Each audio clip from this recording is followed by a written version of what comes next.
The Art of War by Sun Tzu, translated by Lionel Giles. Part 1. Laying Plans. Sun Tzu said, "The art of war is of vital importance to the state. It is a matter of life and death, a road either to safety or to ruin. Hence it is a subject of inquiry which can on no account be neglected. The art of war, then, is governed by 5 constant factors, to be taken into account in one's deliberations, when seeking to determine the conditions obtaining in the field. These are 1. The moral law, 2.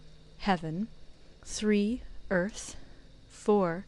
The commander, 5. Method and discipline. The moral law causes the people to be in complete accord with their ruler, so that they will follow him regardless of their lives, undismayed by any danger. Heaven signifies night and day, cold and heat, times and seasons. Earth comprises distances, great and small, danger and security, open ground and narrow passes, the chances of life and death. The commander stands for the virtues of wisdom, sincerity, benevolence, courage, and strictness. By method and discipline are to be understood the marshalling of the army in its proper subdivisions, the graduations of rank among the officers, the maintenance of roads by which supplies may reach the army, and the control of military expenditure. These 5 heads should be familiar to every general. He who knows them will be victorious. He who knows them not will fail. Therefore, in your deliberations, when seeking to determine the military conditions, let them be made the basis of a comparison in this wise. 1. Which of the 2 sovereigns is imbued with the moral law? 2. Which of the 2 generals has most ability? 3. With whom lie the advantages derived from heaven and earth? 4. On which side is discipline most rigorously enforced? 5. Which army is stronger? 6. On which side are officers and men more highly trained? 7. In which army is there the greater constancy both in reward and punishment? By means of these 7 considerations I can forecast victory or defeat. The general that hearkens to my counsel and acts upon it will conquer. Let such a one be retained in command. The general that hearkens not to my counsel nor acts upon it will suffer defeat. Let such a one be dismissed. While heeding the profit of my counsel, avail yourself also of any helpful circumstances over and beyond the ordinary rules. According as circumstances are favourable, one should modify one's plans. All warfare is based on deception. Hence, when able to attack, we must seem unable. When using our forces, we must seem inactive. When we are near, we must make the enemy believe we are far away. When far away, we must make him believe we are near. Hold out baits to entice the enemy, feign disorder, and crush him. If he is secure at all points, be prepared for him. If he is in superior strength, evade him. If your opponent is of choleric temper, seek to irritate him. Pretend to be weak, that he may grow arrogant. If he is taking his ease, give him no rest. If his forces are united, separate them. Attack him where he is unprepared. Appear where you are not expected. These military devices, leading to victory, must not be divulged beforehand. Now the general who wins a battle makes many calculations in his temple ere the battle is fought. The general who loses a battle makes but few calculations beforehand. Thus do many calculations lead to victory, and few calculations to defeat. How much more no calculation at all? It is by attention to this point that I can foresee who is likely to win or lose. End of Part 1. Part 2. Waging War. Sun Tzu said, "In the operations of war, where there are in the field 1,000 swift chariots, as many heavy chariots, and 100,000 mail-clad soldiers with provisions enough to carry them 1,000 li, the expenditure at home and at the front, including entertainment of guests, small items such as glue and paint, and sums spent on chariots and armour, will reach the total of 1,000 ounces of silver per day. Such is the cost of raising an army of 100,000 men. When you engage in actual fighting, if victory is long in coming, then men's weapons will grow dull and their ardour will be damped. If you lay siege to a town, you will exhaust your strength. Again, if the campaign is protracted, the resources of the state will not be equal to the strain. Now, when your weapons are dulled, your ardour damped, your strength exhausted, and your treasure spent, other chieftains will spring up to take advantage of your extremity. Then no man, however wise, will be able to avert the consequences that must ensue. Thus, though we have heard of stupid haste in war, cleverness has never been seen associated with long delays. There is no instance of a country having benefited from prolonged warfare. It is only one who is thoroughly acquainted with the evils of war that can thoroughly understand the profitable way of carrying it on. The skilful soldier does not raise a second levy. Neither are his supply wagons loaded more than twice. Bring war material with you from home, but forage on the enemy. Thus the army will have food enough for its needs. Poverty of the state exchequer causes an army to be maintained by contributions from a distance. Contributing to maintain an army at a distance causes the people to be impoverished. On the other hand, the proximity of an army causes prices to go up, and high prices cause the people's substance to be drained away. When their substance is drained away, the peasantry will be afflicted by heavy exactions. With this loss of substance and exhaustion of strength, the homes of the people will be stripped bare, and 3/10 of their income will be dissipated, while government expenses for broken chariots, worn-out horses, breastplates and helmets, bows and arrows, spears and shields, protective mantles, draught oxen, and heavy wagons will amount to 4/10 of its total revenue. Hence a wise general makes a point of foraging on the enemy. 1 cartload of the enemy's provisions is equivalent to 20 of one's own, and likewise a single picul of his provender is equivalent to 20 from one's own store. Now in order to kill the enemy, our men must be roused to anger. That there may be advantage from defeating the enemy, they must have their rewards. Therefore in chariot fighting, when 10 or more chariots have been taken, those should be rewarded who took the first. Our own flags should be substituted for those of the enemy, and their chariots mingled and used in conjunction with ours. The captured soldiers should be kindly treated and kept. This is called using the conquered foe to augment one's own strength.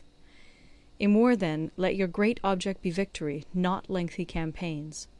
Thus it may be known that the leader of armies is the arbiter of the people's fate, the man on whom it depends whether the nation shall be in peace or in peril.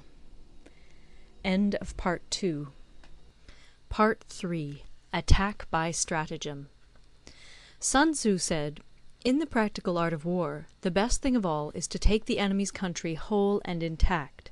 To shatter and destroy it is not so good. So too it is better to recapture an army entire than to destroy it, to capture a regiment, a detachment, or a company entire than to destroy them. Hence to fight and conquer in all your battles is not supreme excellence. Supreme excellence consists in breaking the enemy's resistance without fighting. Thus the highest form of generalship is to balk the enemy's plans.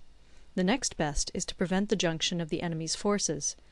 The next in order is to attack the enemy's army in the field. And the worst policy of all is to besiege walled cities. The rule is, not to besiege walled cities if it can possibly be avoided. The preparation of mantlets, movable shelters, and various implements of war will take up 3 whole months, and the piling up of mounds against the walls will take 3 months more. The general, unable to control his irritation, will launch his men to the assault like swarming ants, with the result that 1/3 of his men are slain, while the town still remains untaken. Such are the disastrous effects of a siege. Therefore the skilful leader subdues the enemy's troops without any fighting. He captures their cities without laying siege to them. He overthrows their kingdom without lengthy operations in the field. With his forces intact he will dispute the mastery of the empire, and thus, without losing a man, his triumph will be complete. This is the method of attacking by stratagem. It is the rule in war, if our forces are 10 to the enemy's 1, to surround him; if 5 to 1, to attack him; if twice as numerous, to divide our army into 2. If equally matched, we can offer battle. If slightly inferior in numbers, we can avoid the enemy. If quite unequal in every way, we can flee from him. Hence, though an obstinate fight may be made by a small force, in the end it must be captured by the larger force. Now the general is the bulwark of the state. If the bulwark is complete at all points, the state will be strong. If the bulwark is defective, the state will be weak. There are 3 ways in which a ruler can bring misfortune upon his army. 1. By commanding the army to advance or to retreat, being ignorant of the fact that it cannot obey. This is called hobbling the army. 2. By attempting to govern an army in the same way as he administers a kingdom, being ignorant of the conditions which obtain in an army. This causes restlessness in the soldiers' minds. 3. By employing the officers of his army without discrimination through ignorance of the military principle of adaptation to circumstances. This shakes the confidence of the soldiers. But when the army is restless and distrustful, trouble is sure to come from the other feudal princes. This is simply bringing anarchy into the army, and flinging victory away. Thus we may know that there are 5 essentials for victory. 1. He will win who knows when to fight and when not to fight. 2. He will win who knows how to handle both superior and inferior forces. 3. He will win whose army is animated by the same spirit throughout all its ranks. 4. He will win who, prepared himself, waits to take the enemy unprepared. 5. He will win who has military capacity and is not interfered with by the sovereign. Hence the saying, if you know the enemy and know yourself, you need not fear the result of 100 battles. If you know yourself, but not the enemy, for every victory gained you will also suffer a defeat. If you know neither the enemy nor yourself, you will succumb in every battle. End of Part 3. Part 4. Tactical Dispositions. Sun Tzu said, "The good fighters of old first put themselves beyond the possibility of defeat, and then waited for an opportunity of defeating the enemy. To secure ourselves against defeat lies in our own hands, but the opportunity of defeating the enemy is provided by the enemy himself.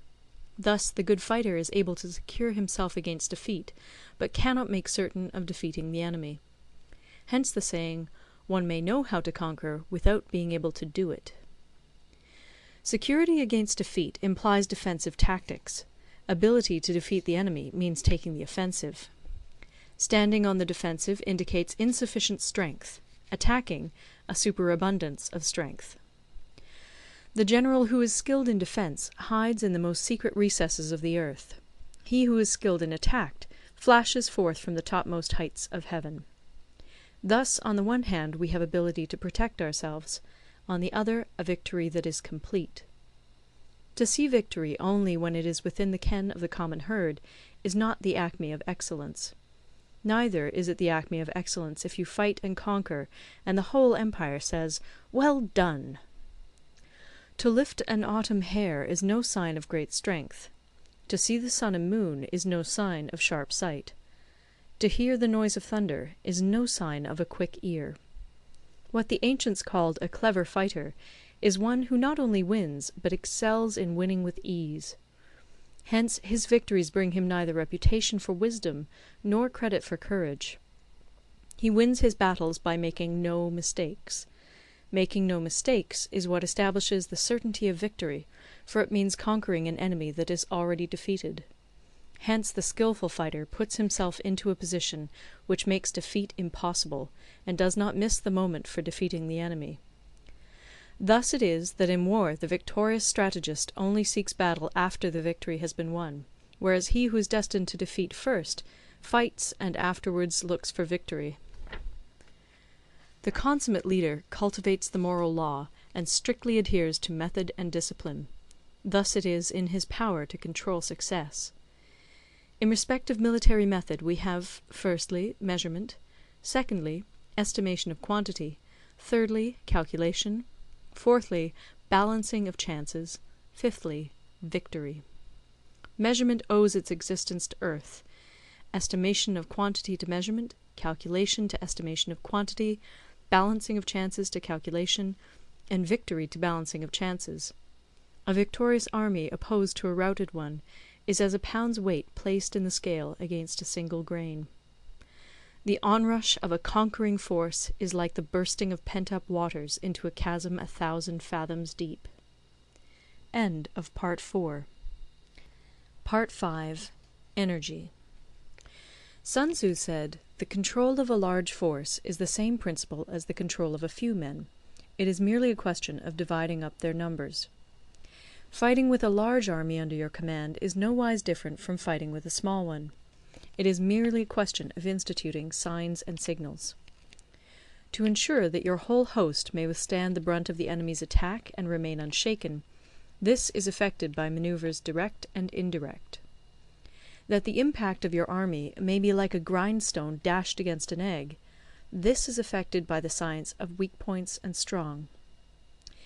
In all fighting, the direct method may be used for joining battle, but indirect methods will be needed in order to secure victory. Indirect tactics, efficiently applied, are inexhaustible as heaven and earth, unending as the flow of rivers and streams. Like the sun and moon, they end but to begin anew. Like the 4 seasons, they pass away to return once more. There are not more than 5 musical notes, yet the combinations of these 5 give rise to more melodies than can ever be heard. There are not more than 5 primary colours, blue, yellow, red, white, and black, yet in combination they produce more hues than can ever be seen. There are not more than 5 cardinal tastes, sour, acrid, salt, sweet, bitter, yet combinations of them yield more flavours than can ever be tasted. In battle there are not more than 2 methods of attack, the direct and the indirect, yet these 2 in combination give rise to an endless series of manoeuvres. The direct and the indirect lead on to each other in turn. It is like moving in a circle, you never come to an end. Who can exhaust the possibilities of their combination? The onset of troops is like the rush of a torrent which will even roll stones along in its course. The quality of decision is like the well-timed swoop of a falcon, which enables it to strike and destroy its victim. Therefore, the good fighter will be terrible in his onset, and prompt in his decision. Energy may be likened to the bending of a crossbow, decision to the releasing of a trigger. Amid the turmoil and tumult of battle, there may be seeming disorder, and yet no real disorder at all. Amid confusion and chaos, your array may be without head or tail, yet it will be proof against defeat. Simulated disorder postulates perfect discipline. Simulated fear postulates courage. Simulated weakness postulates strength. Hiding order beneath the cloak of disorder is simply a question of subdivision. Concealing courage under the show of timidity presupposes a fund of latent energy. Masking strength with weakness is to be effected by tactical dispositions. Thus, one who is skilful at keeping the enemy on the move maintains deceitful appearances, according to which the enemy will act. He sacrifices something that the enemy may snatch at it. By holding out baits, he keeps him on the march. Then, with a body of picked men, he lies in wait for him. The clever combatant looks to the effect of combined energy, and does not require too much from individuals. Hence his ability to pick out the right men and utilize combined energy. When he utilizes combined energy, his fighting men become as it were like unto rolling logs or stones, for it is the nature of a log or stone to remain motionless on level ground, and to move when on a slope. If four-cornered, to come to a standstill, but if round-shaped, to go rolling down. Thus the energy developed by good fighting men is as the momentum of a round stone rolled down a mountain thousands of feet in height. So much on the subject of energy. End of Part 5. Part 6. Weak Points and Strong. Sun Tzu said, "Whoever is first in the field and awaits the coming of the enemy will be fresh for the fight. Whoever is second in the field and has to hasten to battle will arrive exhausted. Therefore the clever combatant imposes his will on the enemy, but does not allow the enemy's will to be imposed on him. By holding out advantages to him, he can cause the enemy to approach of his own accord, or, by inflicting damage, he can make it impossible for the enemy to draw near. If the enemy is taking his ease, he can harass him. If well supplied with food, he can starve him out. If quietly encamped, he can force him to move. Appear at points which the enemy must hasten to defend. March swiftly to places where you are not expected. An army may march great distances without distress, if it marches through country where the enemy is not. You can be sure of succeeding in your attacks if you only attack places which are undefended. You can ensure the safety of your defence if you only hold positions that cannot be attacked. Hence that general is skilful in attack whose opponent does not know what to defend, and he is skilful in defence whose opponent does not know what to attack. O divine art of subtlety and secrecy! Through you we learn to be invisible, through you inaudible, and hence we can hold the enemy's fate in our hands. You may advance and be absolutely irresistible if you make for the enemy's weak points. You may retire and be safe from pursuit if your movements are more rapid than those of the enemy. If we wish to fight, the enemy can be forced to an engagement even though he be sheltered behind a high rampart and a deep ditch. All we need do is attack some other place that he will be obliged to relieve. If we do not wish to fight, we can prevent the enemy from engaging us even though the lines of our encampment be merely traced out on the ground. All we need do is throw something odd and unaccountable in his way.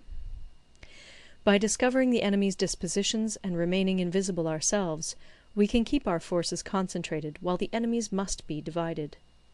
We can form a single united body while the enemy must split up into fractions. Hence there will be a whole pitted against separate parts of a whole, which means that we shall be many to the enemy's few. And if we are able thus to attack an inferior force with a superior one, our opponents will be in dire straits. The spot where we intend to fight must not be made known, for then the enemy will have to prepare against a possible attack at several different points. And his forces being thus distributed in many directions, the numbers we shall have to face at any given point will be proportionately few. For should the enemy strengthen his van, he will weaken his rear. Should he strengthen his rear, he will weaken his van. Should he strengthen his left, he will weaken his right. Should he strengthen his right, he will weaken his left. If he sends reinforcements everywhere, he will everywhere be weak. Numerical weakness comes from having to prepare against possible attacks. Numerical strength from compelling our adversary to make these preparations against us. Knowing the place and the time of the coming battle, we may concentrate from the greatest distances in order to fight. But if neither time nor place be known, then the left wing will be impotent to succour the right equally impotent to succour the left, the van unable to relieve the rear, or the rear to support the van. How much more so if the furthest proportions of the army are anything under 100 li apart, and even the nearest are separated by several li?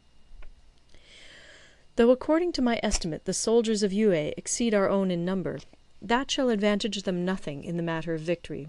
I say then that victory can be achieved. Though the enemy be stronger in numbers, we may prevent him from fighting. Scheme so as to discover his plans and the likelihood of their success. Rouse him, and learn the principle of his activity or inactivity. Force him to reveal himself, so as to find out his vulnerable spots. Carefully compare the opposing army with your own, so that you may know where strength is superabundant and where it is deficient. In making tactical dispositions, the highest pitch you can attain is to conceal them. Conceal your dispositions, and you will be safe from the prying of the subtlest spies, from the machinations of the wisest brains. How victory may be produced for them out of the enemy's own tactics, that is what the multitude cannot comprehend. All men can see the tactics whereby I conquer, but what none can see is the strategy out of which victory is evolved. Do not repeat the tactics which have gained you one victory, but let your methods be regulated by the infinite variety of circumstances. Military tactics are like unto water, for water in its natural course runs away from high places and hastens downwards. So in war, the way is to avoid what is strong and to strike at what is weak. Water shapes its course according to the nature of the ground over which it flows. The soldier works out his victory in relation to the foe whom he is facing. Therefore, just as water retains no constant shape, in warfare there are no constant conditions. He who can modify his tactics in relation to his opponent and thereby succeed in winning may be called a heaven-born captain. The 5 elements, water, fire, wood, metal, earth, are not always equally predominant. The 4 seasons make way for each other in turn. There are short days and long. The moon has its periods of waning and waxing. End of Part 6. Part 7. Maneuvering. Sun Tzu said, "In war, the general receives his commands from the sovereign. Having collected an army and concentrated his forces, he must blend and harmonize the different elements thereof before pitching his camp. After that comes tactical maneuvering, than which there is nothing more difficult. The difficulty of tactical maneuvering consists in turning the devious into the direct, and misfortune into gain. Thus, to take a long and circuitous route, after enticing the enemy out of the way, and those starting after him, to contrive to reach the goal before him, shows knowledge of the artifice of deviation. Maneuvering with an army is advantageous; with an undisciplined multitude, most dangerous. If you set a fully equipped army in march in order to snatch an advantage, the chances are that you will be too late. On the other hand, to detach a flying column for the purpose involves the sacrifice of its baggage and stores. Thus, if you order your men to roll up their buff coats, and make forced marches without halting day or night, covering double the usual distance at a stretch, doing 100 li in order to wrest an advantage, the leaders of all your 3 divisions will fall into the hands of the enemy. The stronger men will be in front, the jaded ones will fall behind, and on this plan only 1/10 of your army will reach its destination. If you march 50 li in order to outmanoeuvre the enemy, you will lose the leader of your first division, and only half your force will reach the goal. If you march 30 li with the same object, 2/3 of your army will arrive. We may take it then that an army without its baggage train is lost; without provisions, it is lost; without bases of supply, it is lost. We cannot enter into alliances until we are acquainted with the designs of our neighbours. We are not fit to lead an army on the march unless we are familiar with the face of the country, its mountains and forests, its pitfalls and precipices, its marshes and swamps. We shall be unable to turn natural advantage to account unless we make use of local guides. In war, practice dissimulation, and you will succeed. Whether to concentrate or to divide your troops must be decided by circumstances. Let your rapidity be that of the wind, your compactness that of the forest. In raiding and plundering be like fire, in immovability like a mountain. Let your plans be dark, and impenetrable as night, and when you move, fall like a thunderbolt. When you plunder a countryside, let the spoil be divided amongst your men. When you capture new territory, cut it up into allotments for the benefit of the soldiery.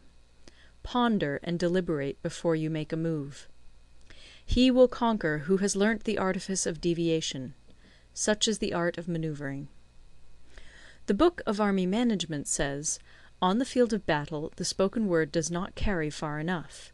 Hence the institution of gongs and drums. Nor can ordinary objects be seen clearly enough. Hence the institution of banners and flags. Gongs and drums, banners and flags, are means whereby the ears and eyes of the host may be focused on one particular point. The host thus forming a single united body, it is impossible either for the brave to advance alone, or for the cowardly to retreat alone. This is the art of handling large masses of men. In night fighting, then, make much use of signal flyers and drums, and in fighting by day, of flags and banners, as a means of influencing the ears and eyes of your army.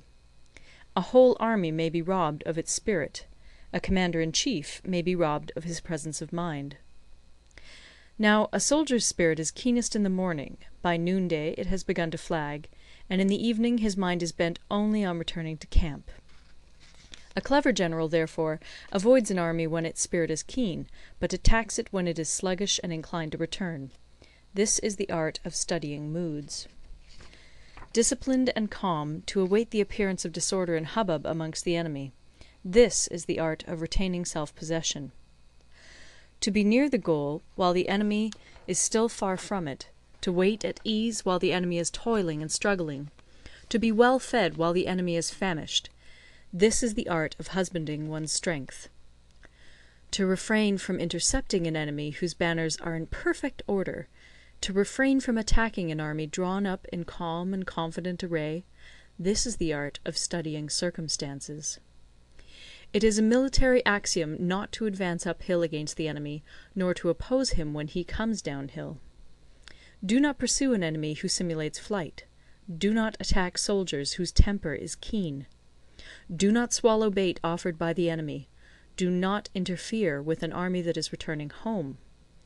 When you surround an army, leave an outlet free. Do not press a desperate foe too hard. Such is the art of warfare. End of Part 7. Part 8. Variation in Tactics. Sun Tzu said, "In war, the general receives his commands from the sovereign, collects his army, and concentrates his forces. When in difficult country, do not encamp. In country where high roads intersect, join hands with your allies. Do not linger in dangerously isolated positions. In hemmed-in situations, you must resort to stratagem. In desperate position, you must fight. There are roads which must not be followed, armies which must not be attacked, towns which must not be besieged, positions which must not be contested, commands of the sovereign which must not be obeyed." The general who thoroughly understands the advantages that accompany variation of tactics knows how to handle his troops. The general who does not understand these may be well acquainted with the configuration of the country, yet he will not be able to turn his knowledge to practical account. So, the student of war who is unversed in the art of war of varying his plans, even though he be acquainted with the 5 advantages, will fail to make the best use of his men. Hence, in the wise leader's plans, considerations of advantage and of disadvantage will be blended together. If our expectation of advantage be tempered in this way, we may succeed in accomplishing the essential part of our schemes. If, on the other hand, in the midst of difficulties we are always ready to seize an advantage, we may extricate ourselves from misfortune. Reduce the hostile chiefs by inflicting damage on them, and make trouble for them, and keep them constantly engaged. Hold out specious allurements, and make them rush to any given point. The art of war teaches us to rely not on the likelihood of the enemy's not coming, but on our own readiness to receive him; not on the chance of his not attacking, but rather on the fact that we have made our position unassailable. There are 5 dangerous faults which may affect a general. 1. Recklessness, which leads to destruction. 2. Cowardice, which leads to capture. 3. A hasty temper, which can be provoked by insults. 4. A delicacy of honour, which is sensitive to shame. 5. Over-solicitude for his men, which exposes him to worry and trouble. These are the 5 besetting sins of a general, ruinous to the conduct of war.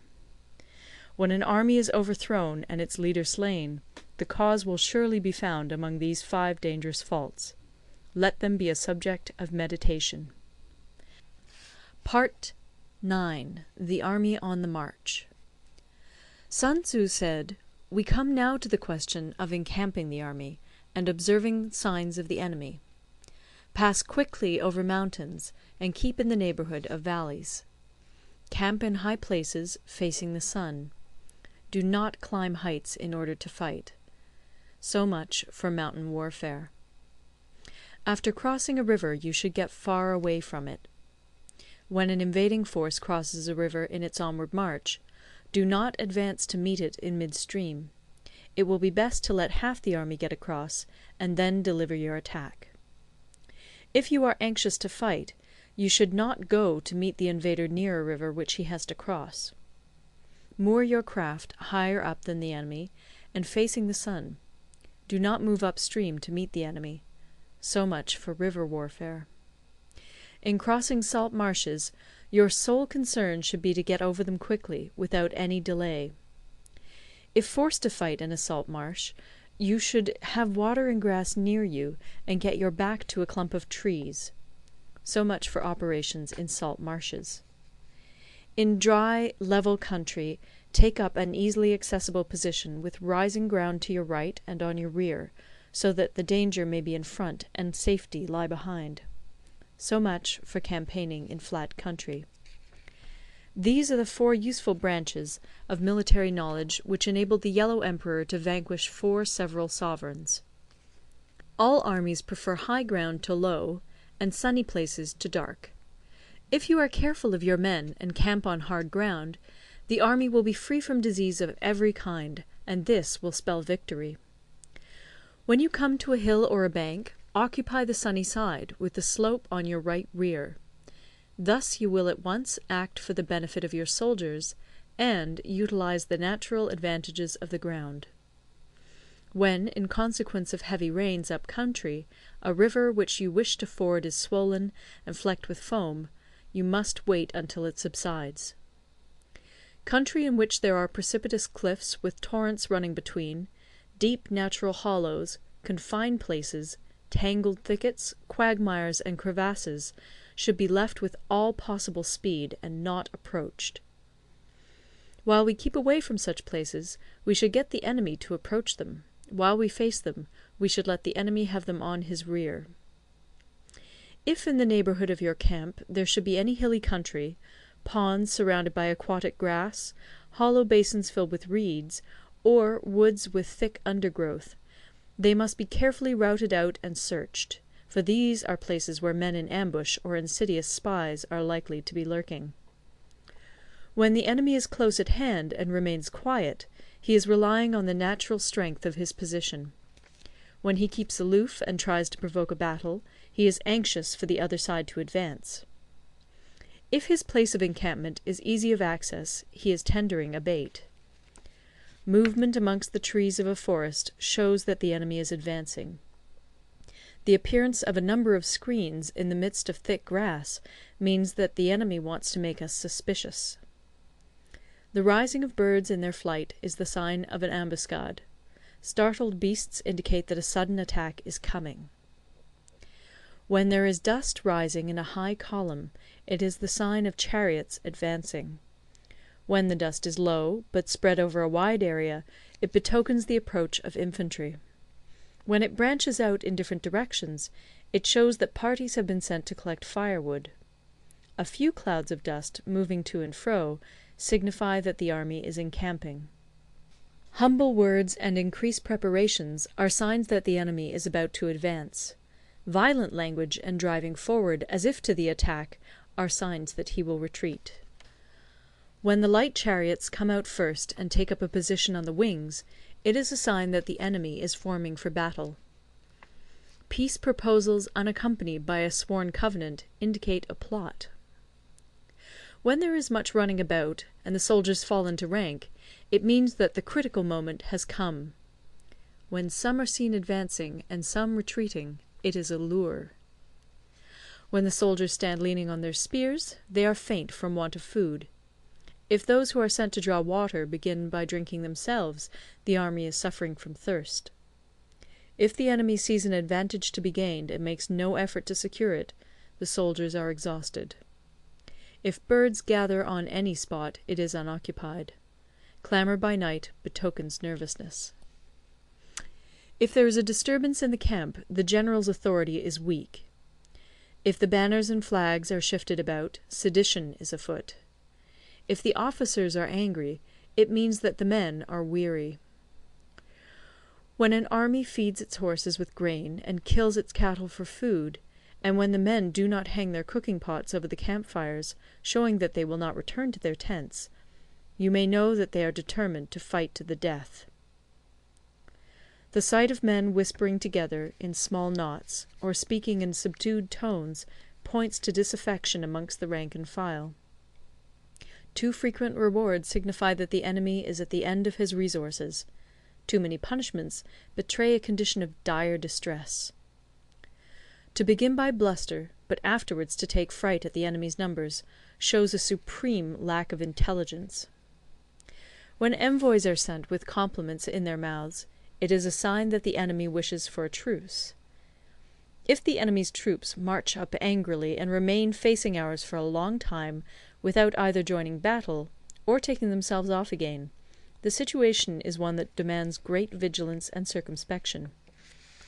If our troops are no more in number than the enemy, that is amply sufficient. It only means that no direct attack can be made. What we can do is simply to concentrate all our available strength, keep a close watch on the enemy, and obtain reinforcements. He who exercises no forethought, but makes light of his opponents, is sure to be captured by them. If soldiers are punished before they have grown attached to you, they will not prove submissive. And, unless submissive, they will be practically useless. If, when the soldiers have become attached to you, punishments are not enforced, they will still be useless. Therefore, soldiers must be treated in the first instance with humanity, but kept under control by means of iron discipline. This is a certain road to victory. If in training soldiers commands are habitually enforced, the army will be well disciplined. If not, its discipline will be bad. If a general shows confidence in his men, but always insists on his orders being obeyed, the gain will be mutual. End of Part 9. Part 10. Terrain. Sun Tzu said, we may distinguish 6 kinds of terrain, to wit, 1. Accessible ground, 2.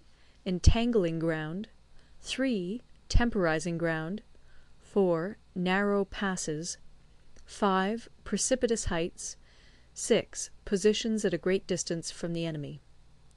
Ground which can be freely traversed by both sides is called accessible.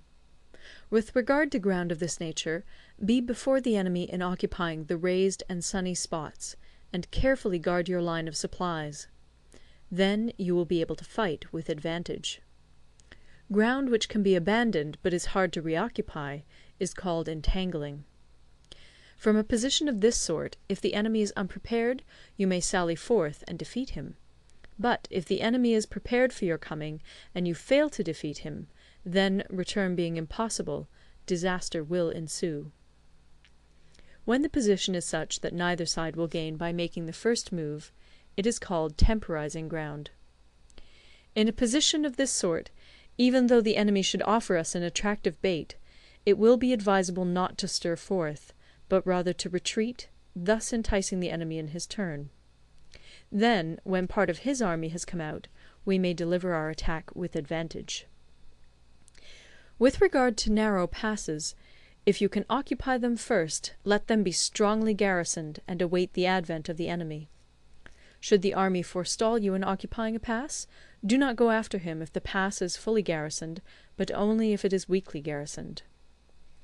With regard to precipitous heights, if you are beforehand with your adversary, you should occupy the raised and sunny spots, and there wait for him to come up. If the enemy has occupied them before you, do not follow him, but retreat, and try to entice him away. If you are situated at a great distance from the enemy, and the strength of the two armies is equal, it is not easy to provoke a battle, and fighting will be to your disadvantage. These 6 are the principles connected with earth. The general who's attained a responsible post must be careful to study them. Now, an army is exposed to 6 several calamities, not arising from natural causes, but from faults for which the general is responsible. These are 1. Flight, 2. Insubordination, 3. Collapse, 4. Ruin, 5. Disorganization, 6. Rout. Other conditions being equal, if one force is hurled against another 10 times its size, the result will be the flight of the former.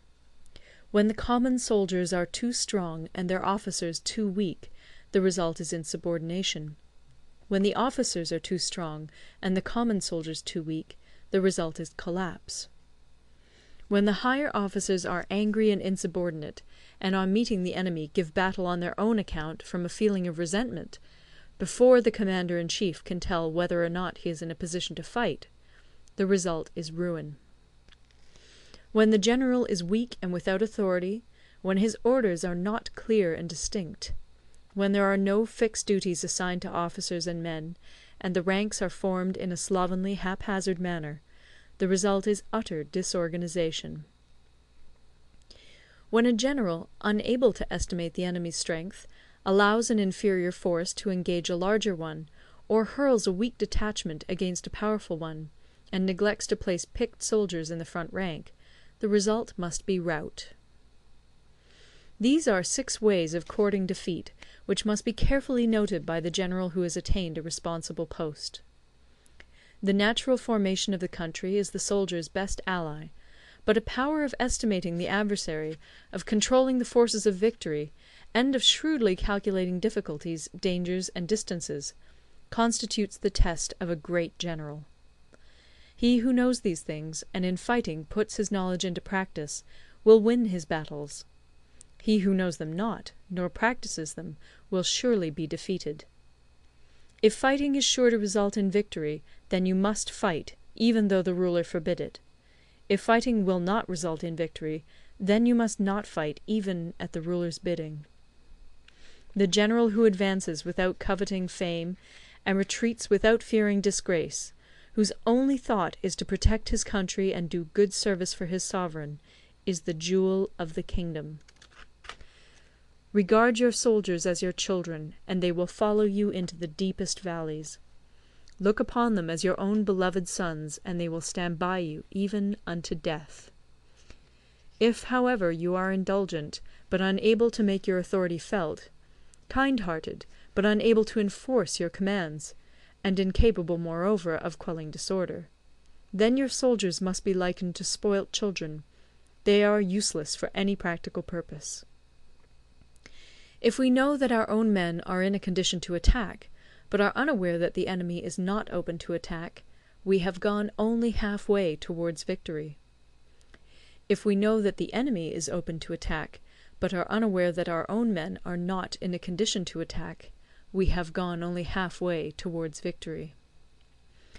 If we know that the enemy is open to attack, and also know that our men are in a condition to attack, but are unaware that the nature of the ground makes fighting impracticable, we have still only gone half-way towards victory.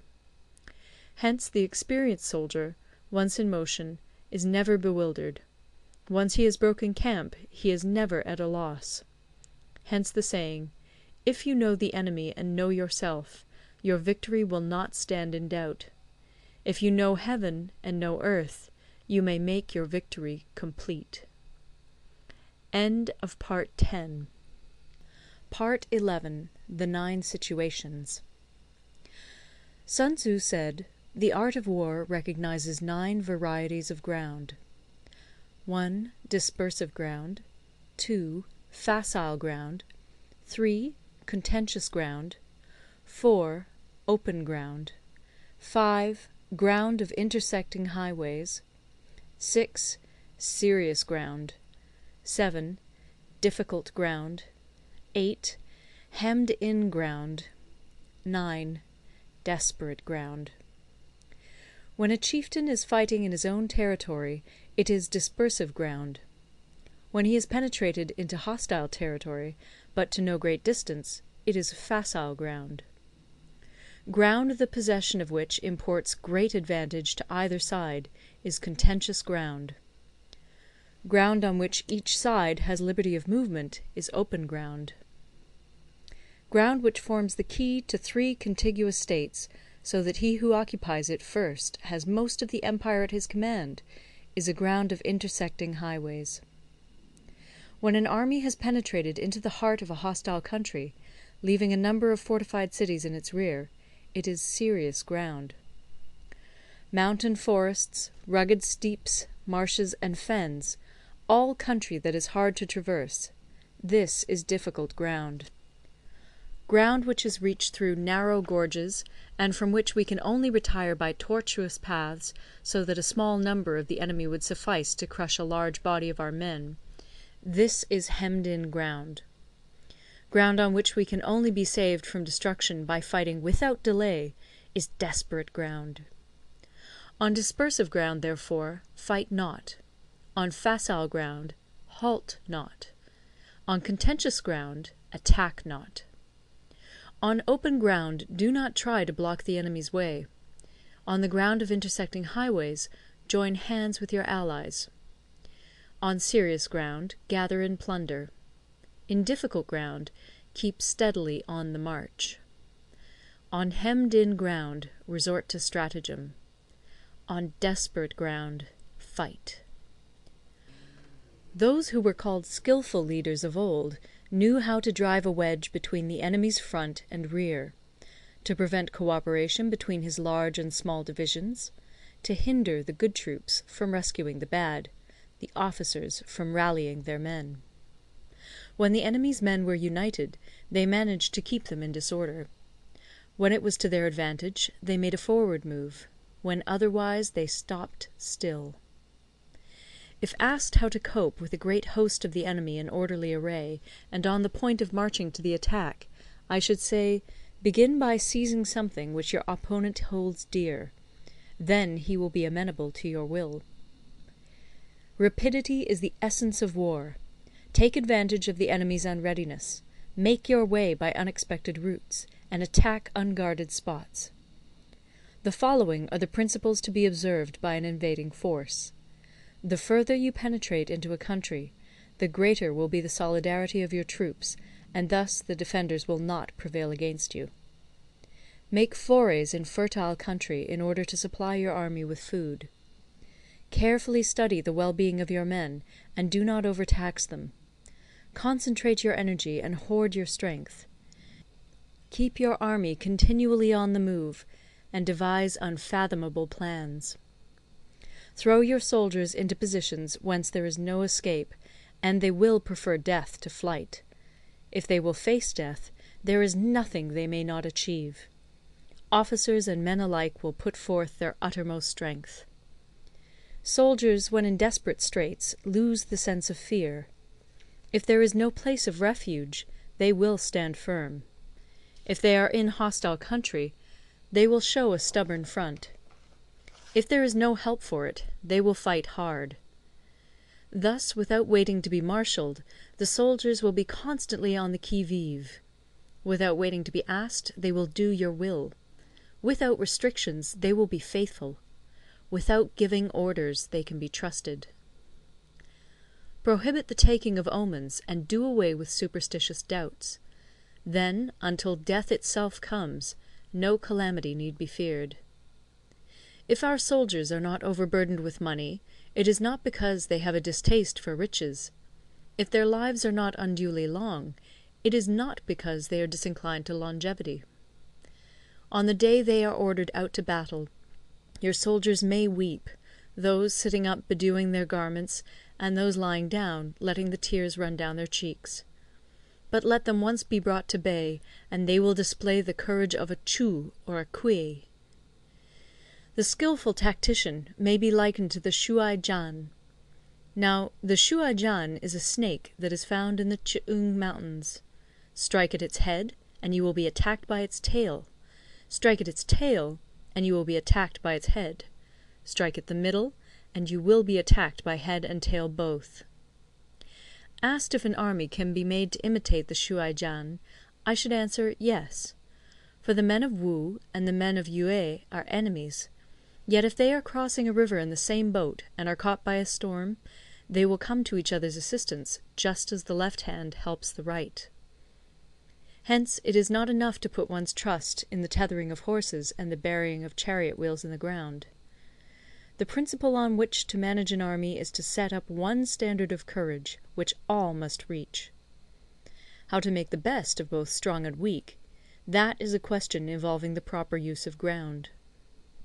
Thus, the skilful general conducts his army just as though he were leading a single man, willy-nilly, by the hand. It is the business of a general to be quiet, and thus ensure secrecy; upright and just, and thus maintain order. He must be able to mystify his officers and men by false reports and appearances, and thus keep them in total ignorance. By altering his arrangements and changing his plans, he keeps the enemy without definite knowledge. By shifting his camp and taking circuitous routes, He prevents the enemy from anticipating his purpose. At the critical moment the leader of an army acts like one who has climbed up a height and then kicks away the ladder behind him. He carries his men deep into hostile territory before he shows his hand. He burns his boats and breaks his cooking pots. Like a shepherd driving a flock of sheep, he drives his men this way and that, and nothing knows whither he is going. To muster his host and bring it into danger, this may be termed the business of the general. The different measures suited to the 9 varieties of ground, the expediency of aggressive or defensive tactics, and the fundamental laws of human nature, these are things that must most certainly be studied. When invading hostile territory, the general principle is that penetrating deeply brings cohesion. Penetrating but a short way means dispersion. When you leave your own country behind and take your army across neighbourhood territory, you find yourself on critical ground. When there are means of communication on all 4 sides, the ground is one of intersecting highways. When you penetrate deeply into a country, it is serious ground. When you penetrate but a little way, it is facile ground. When you have the enemy's strongholds on your rear and narrow passes in front, it is hemmed-in ground. When there is no place of refuge at all, it is desperate ground. Therefore, on dispersive ground I would inspire my men with unity of purpose. On facile ground I would see that there is close connection between all parts of my army. On contentious ground I would hurry up my rear. On open ground I would keep a vigilant eye on my defences. On ground of intersecting highways I would consolidate my alliances. On serious ground I would try to ensure a continuous stream of supplies. On difficult ground I would keep pushing on along the road. On hemmed-in ground I would block any way of retreat. On desperate ground I would proclaim to my soldiers the hopelessness of saving their lives. For it is the soldier's disposition to offer an obstinate resistance when surrounded, to fight hard when he cannot help himself, and to obey promptly when he has fallen into danger. We cannot enter into alliance with neighbouring princes until we are acquainted with their designs. We are not fit to lead an army on the march unless we are familiar with the face of the country, its mountains and forests, its pitfalls and precipices, its marshes and swamps. We shall be unable to turn natural advantages to account unless we make use of local guides. To be ignored of any one of the following 4 or 5 principles does not befit a warlike prince. When a warlike prince attacks a powerful state, his generalship shows itself in preventing the concentration of the enemy's forces. He overawes his opponents, and their allies are prevented from joining against him. Hence he does not strive to ally himself with all and sundry, nor does he foster the power of other states. He carries out his own secret designs, keeping his antagonists in awe. Thus he is able to capture their cities and overthrow their kingdoms. Bestow rewards without regard to rule, issue orders without regard to previous arrangements, and you will be able to handle a whole army as though you had to do with but a single man. Confront your soldiers with the deed itself. Never let them know your design. When the outlook is bright, bring it before their eyes, but tell them nothing when the situation is gloomy. Place your army in deadly peril, and it will survive. Plunge it into desperate straits, and it will come off in safety.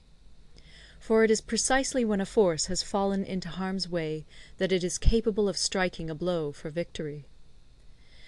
Success in warfare is gained by carefully accommodating ourselves to the enemy's purpose. By persistently hanging on the enemy's flank, we shall succeed in the long run in killing the commander-in-chief. This is called ability to accomplish a thing by sheer cunning.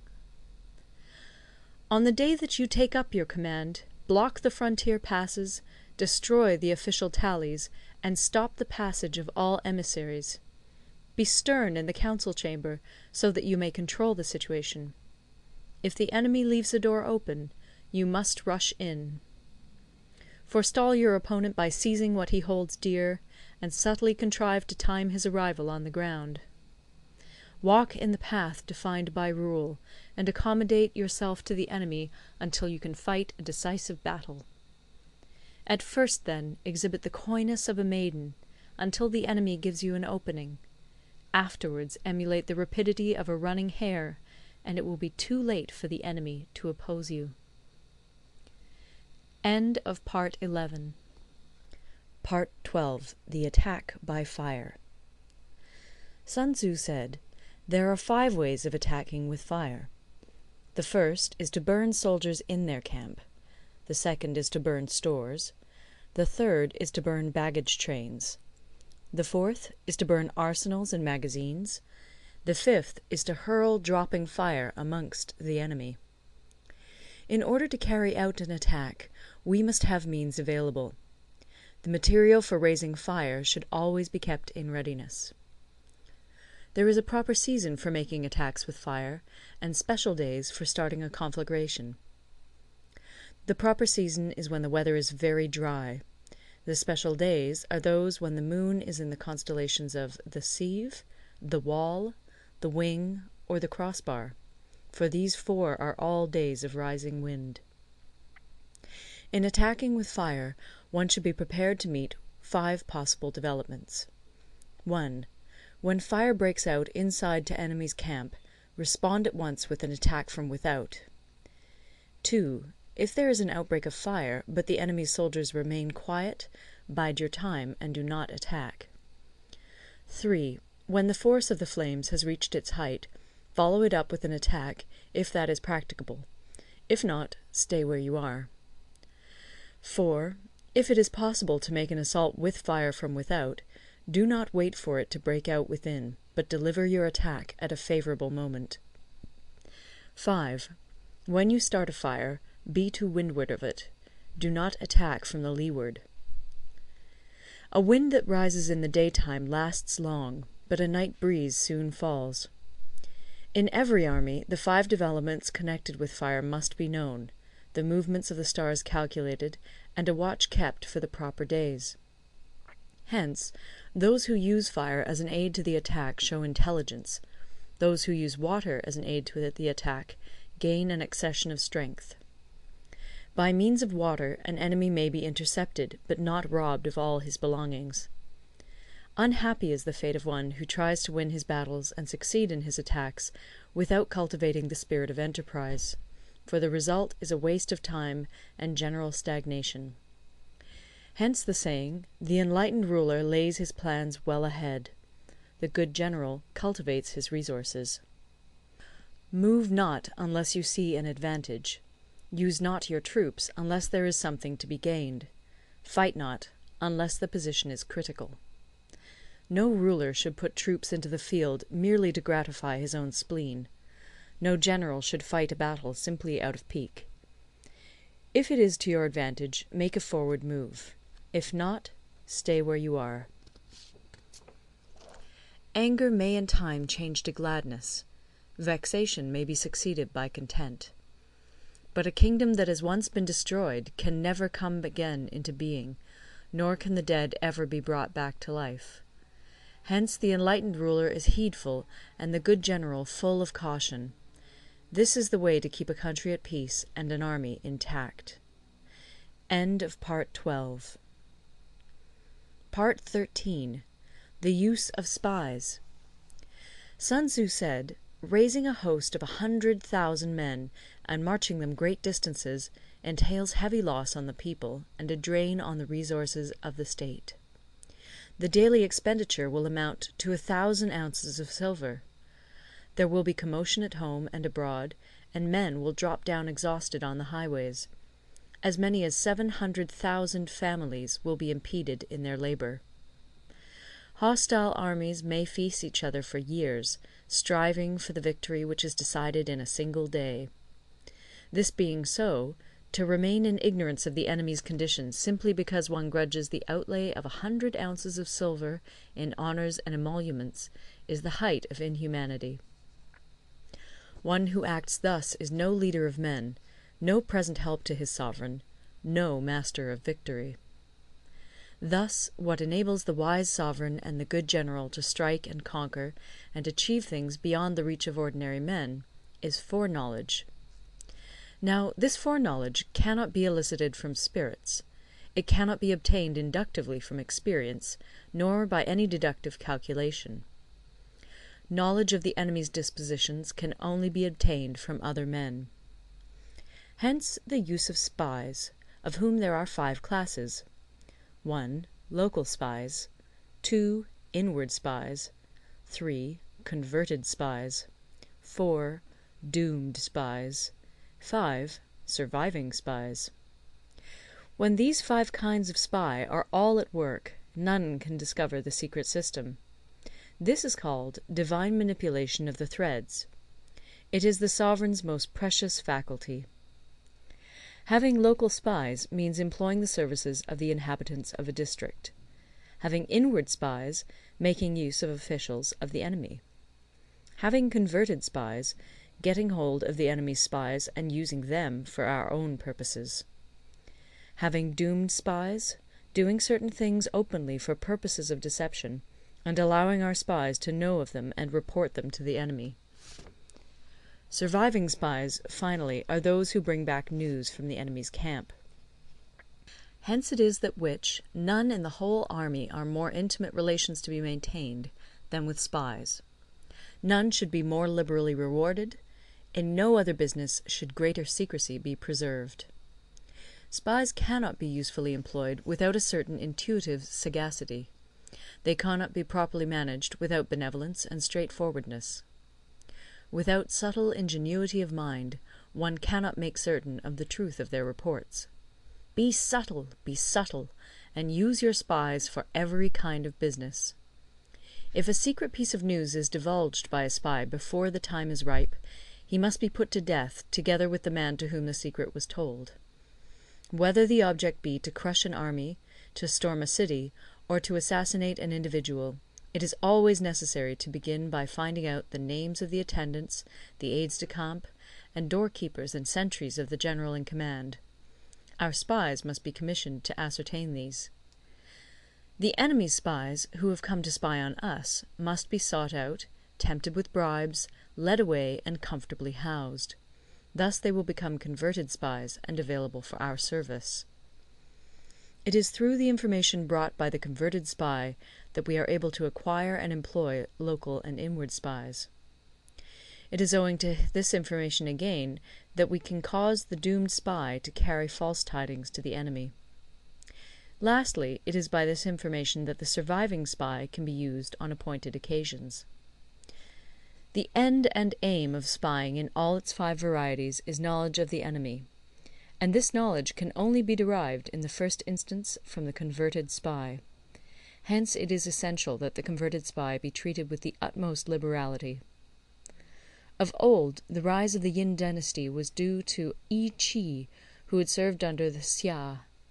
Likewise, the rise of the Chu dynasty was due to Lu Ya, who had served under the Yin.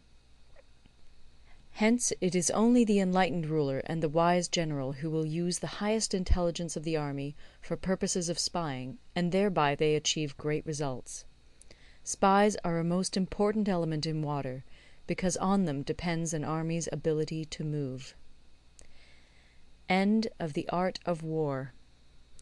Recorded in Toronto, Ontario by Moira Fogarty, October 2006.